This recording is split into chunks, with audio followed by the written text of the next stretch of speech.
Hi there, Mr. Sutton here, bringing you the AB Calculus 411 Extra Practice number 3 solutions on L'Hopital's rule. For this one, we're trying to find the limit as x approaches 0 of this fraction.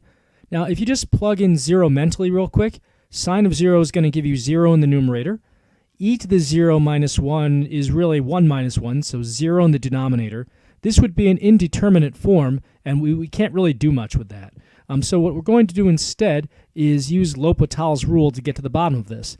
Now, before you can use L'Hopital's rule, at least if you're justifying your work, you need to show that the limits of the numerator and denominator are both 0. So here we could write limit as x approaches 0 of sine of x equals limit as x approaches 0 of e to the x minus 1, and that all equals 0. This would allow us to use L'Hopital's rule, where we basically just take the derivative of the top and the bottom independently and take the limit of that. So we're going to have the limit as x approaches 0 of, let's see here, derivative of sine of x would be cosine of x, and e to the x minus 1, that derivative is just e to the x. All right, plugging 0 into both of these, cosine of 0 is 1, so right away we see we're not going to get an indeterminate form. E to the 0 is also 1, so that comes out to 1, which is choice A. On this problem, we're given the graph of a function g that they're telling us is twice differentiable. They also gave us the tangent line, and they want the value of this limit. So just really quickly doing a mental plug-in of 0, if you do that, you're going to see g of 0 is 3, e to the negative 0 is 1, so that's really 3 minus 3, which gives us 0 in the numerator, and very quickly we see that we also get 0 in the denominator. Because we're getting the indeterminate form, that's a good indication that we're going to have to use something else, such as L'Hopital's rule, to evaluate this limit. Now, before I use L'Hopital's rule, I want to be able to rely on a few things, one of which is, when I take the limit of the g function, I want to be able to just plug stuff into the g function. So in order to do that, I need to specify that the g function is continuous. And while I'm at it, it might be good to know that g prime is continuous, just in case I need to plug something into the g prime function as part of taking the limit of that function. So how can I prove that we have continuity for g and g prime? Well, they told us that g was twice differentiable. So that means that g is differentiable and so is g prime. And if these functions are both differentiable, that means by definition they are also both continuous. So again, the reason I'm even spelling this out is that this gives me permission to just plug numbers into g and g prime whenever I want to take their limits at certain x values, which is a good thing to have. All right, now there's a little bit more that we have to do before we can just up and use L'Hopital's rule, at least if I want to be rigorous about this, and that's I need to evaluate the limits of the numerator and denominator as x approaches 0 separately. So limit as x approaches 0 of the numerator, that again is going to be basically 3 minus 3. But just to spell it all out, so I'm going to plug 0 in for the g function. And I'm allowed to do this because g is continuous. So we have g of 0, e to the negative 0 minus 3. Again, g of 0 is 3. This is 3 times 1 minus 3, which all comes out to 0. So we're just spelling out what we checked mentally before. And then limit as x approaches 0 of x squared minus 2x, that's just going to be 0 minus 0 essentially, so that's going to come out to 0. Because we get 0 for the numerator and denominator, we can now officially use L'Hopital's rule. So we're going to take the derivative of the numerator and the denominator separately and then reevaluate the limit as x approaches 0 of that new quotient. But in order to take the limit of the numerator, this negative 3 is just going to get zeroed out because it's a constant. The rest of it, though, g of x times e to the negative x, we're going to need the product rule for that. So let's get out the box and ribbon for that. We have two factors, g of x and e to the negative x, and their derivatives are g prime of x and negative e to the negative x.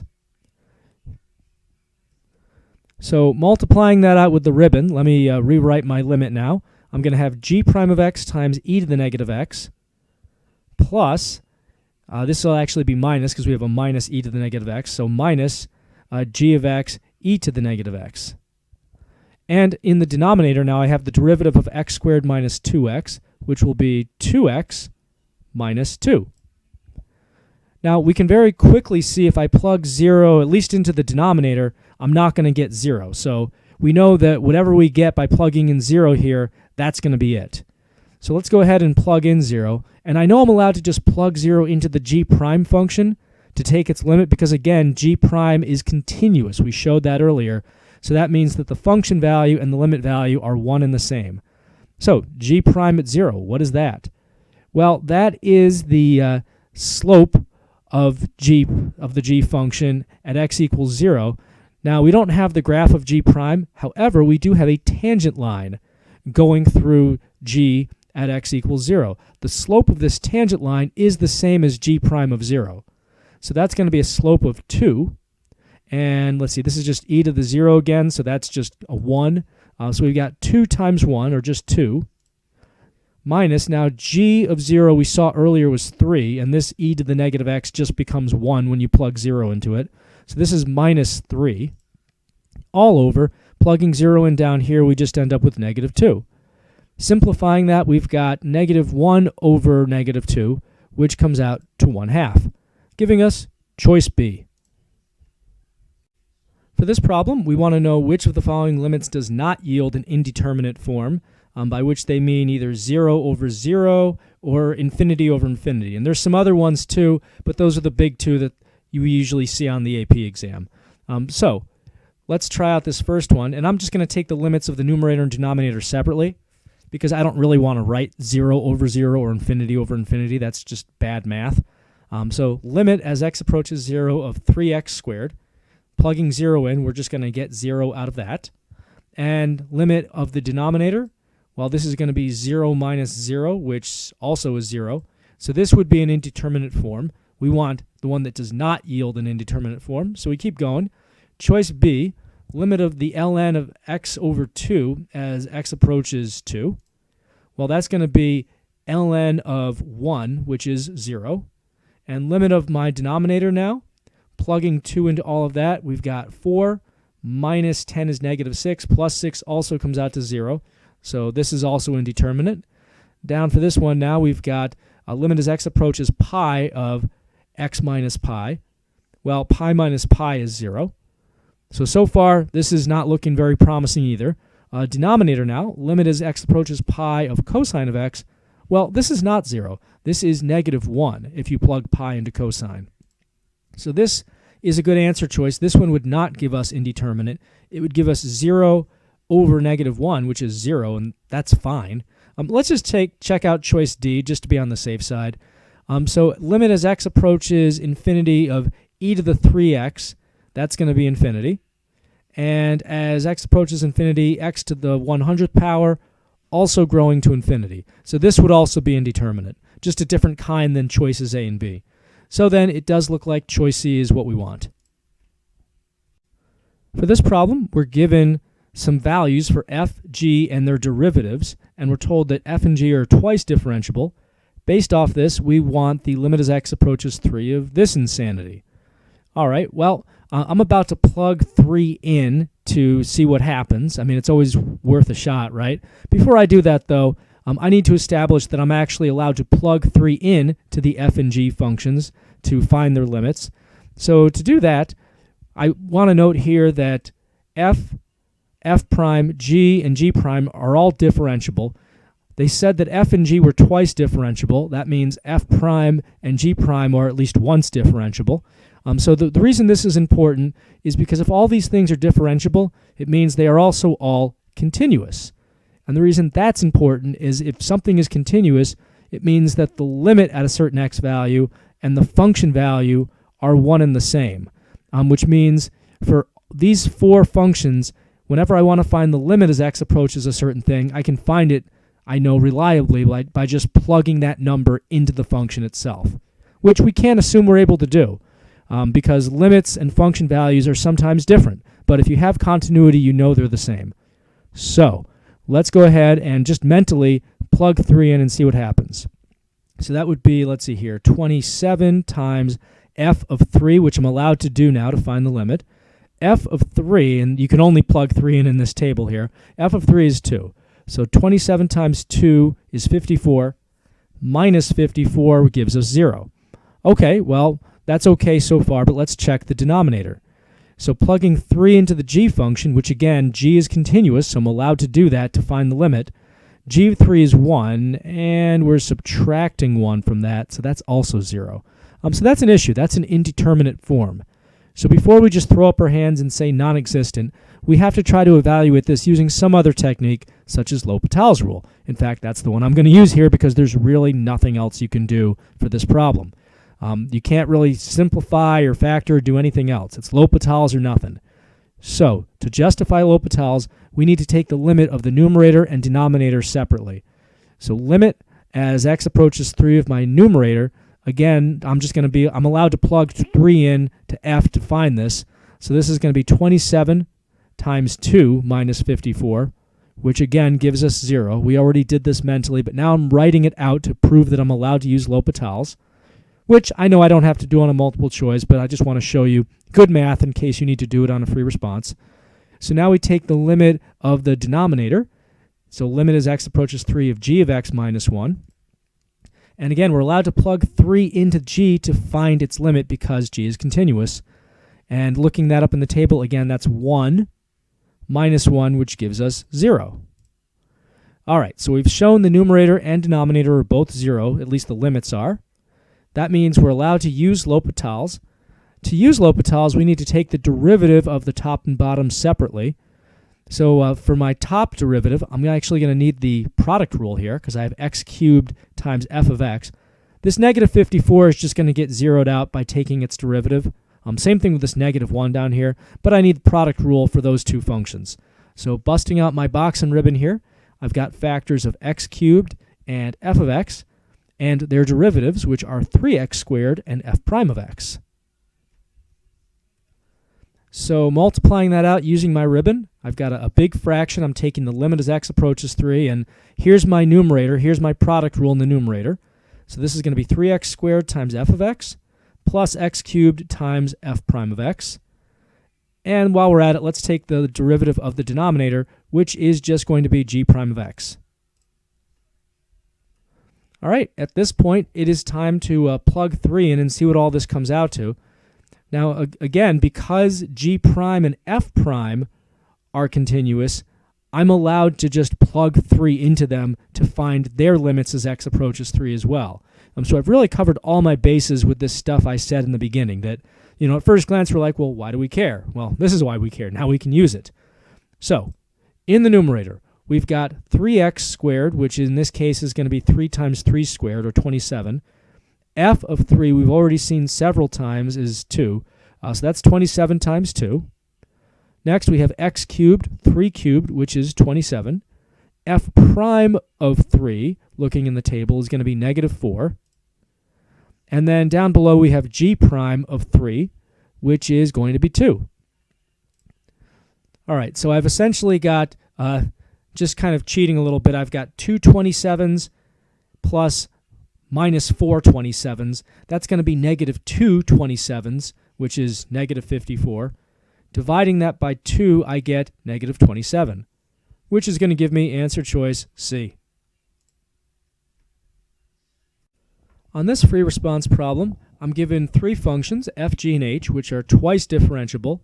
We're told g of 2 and h of 2 are both 4, and there's this tangent line that they're saying is tangent to both g and h at x equals 2. Based off of this, our first task is to find h prime of 2.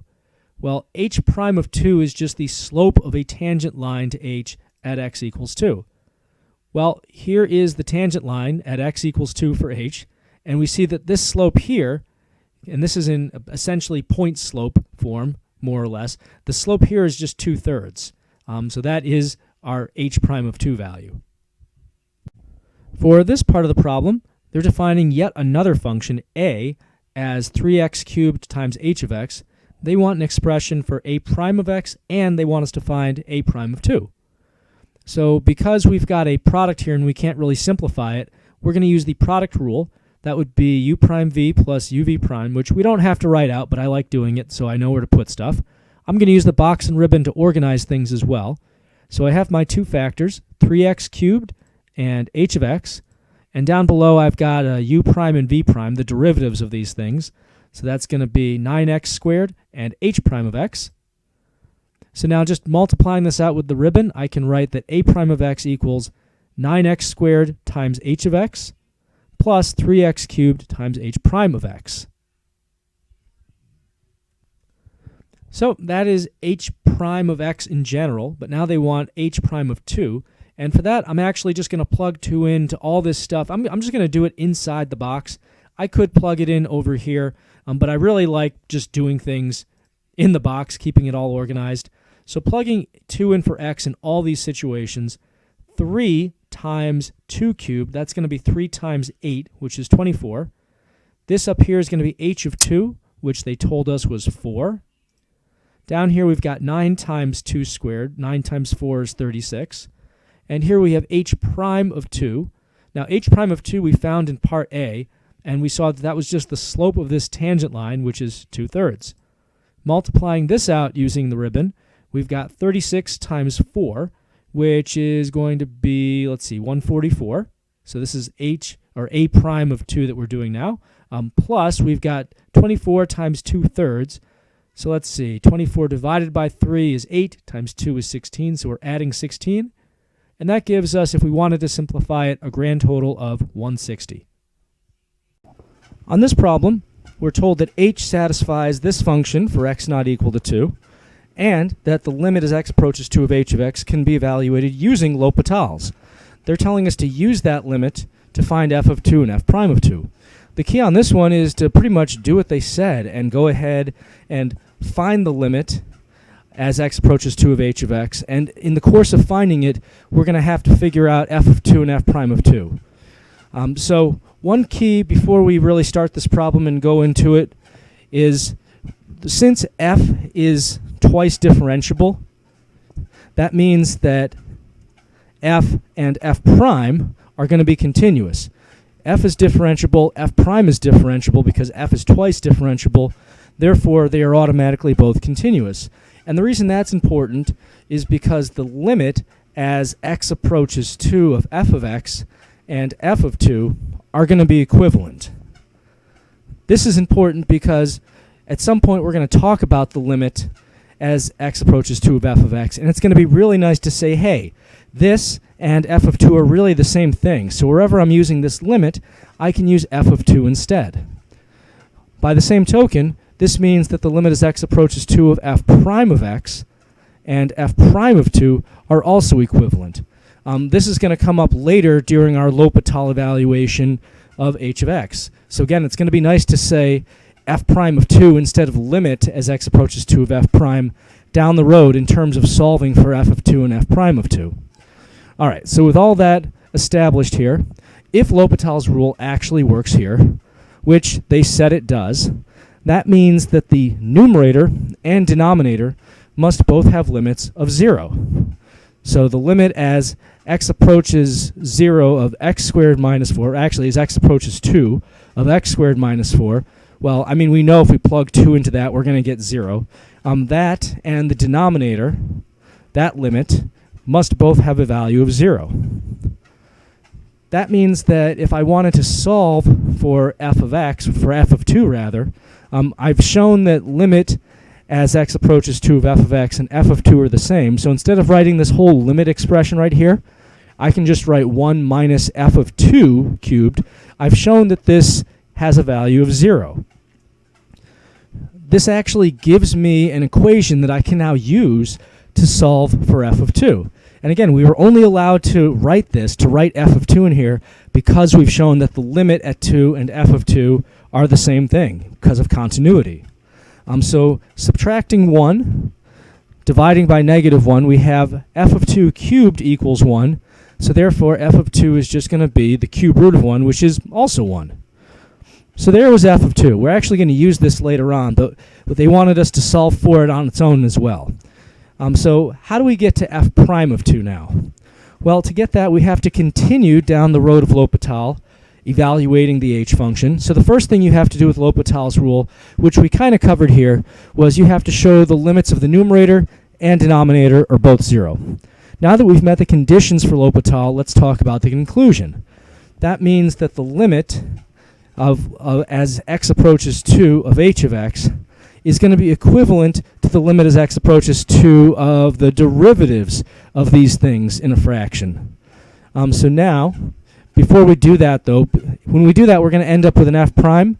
But before we do that, one other thing I want to establish here is that since h is twice differentiable, which they told us in the beginning here, that means that h is also continuous.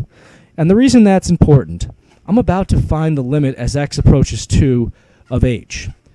And that's going to give me one piece of the puzzle. But I'm going to have to set that equal to something, because when I find that limit of h, I'm going to end up with an f prime, a limit as x approaches 2 of f prime in that h limit.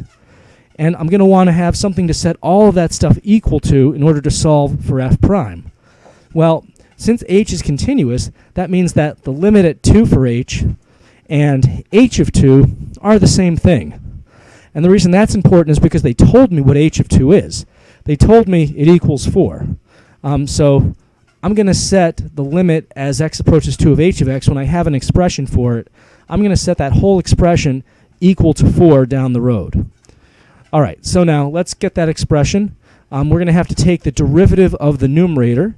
That's going to be, so using L'Hopital's rule here, the numerator, that's going to be 2x. And again, this is limit as x approaches 2. So we've got 2x over, well, now I need the derivative of the denominator. So using the chain rule, that's going to be negative 3 times f of x squared times the derivative of f of x, which is f prime of x. There's that thing that we're going to have to solve for in a minute. And now, since I know that I'm not going to get 0 over 0, I mean, if you plug 2 in here, you don't get 0 in the numerator, I'm going to go ahead and plug 2 into everything, which is what I would normally do if I were using L'Hopital's. So this is going to be 2 times 2 over all of this stuff down here with 2 plugged in. And let's clean this up a little bit. We've got 4 in the numerator. Down in the denominator, f of 2, we actually already found that. That's 1. So this is just negative 3 times 1 squared, or negative 3. F prime of 2, we still don't know, but we're working on it. We'll just leave it around for now because we're going to solve for it. And again, here's the key with this whole continuity versus not continuous thing. Because h is continuous, that means that this expression here, which is the limit as x approaches 2 of h, is equivalent to h of 2, which is equivalent to 4. So I can set this whole thing here equal to 4.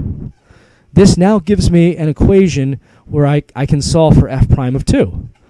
So if I do that, let's just multiply f prime of 2 over to the right side and then divide by 4.